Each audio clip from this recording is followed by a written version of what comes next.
ధనుసు రాశి వారికి ఏడాది తర్వాత రవి భగవానుడు మిథున రాశిలో సప్తమ స్థానంలో సంచారము చేయడం వలన వివాహ ప్రయత్నాలు కలిసి రావడం, ఉద్యోగ ప్రయత్నాల్లో ఆటంకాలు విడిపోవడం, వివాహం చేసుకోవాలి అనుకున్న దంపతులు మంచి బంగారు భవిష్యత్తుకు ప్రణాళికలు రచించుకోవడం, విదేశాలకు వెళ్ళాలి అని వారి కోరిక నెరవేరడం, నూతనంగా పెట్టుబడులు పెట్టి వ్యాపారాలు చేయాలి అనుకుంటున్న వారికి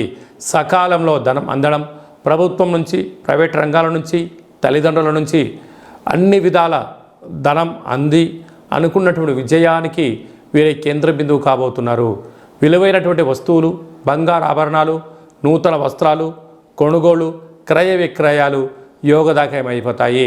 ఇంట్లో టీవీలు కానీ, రిఫ్రిజిరేటర్లు కానీ,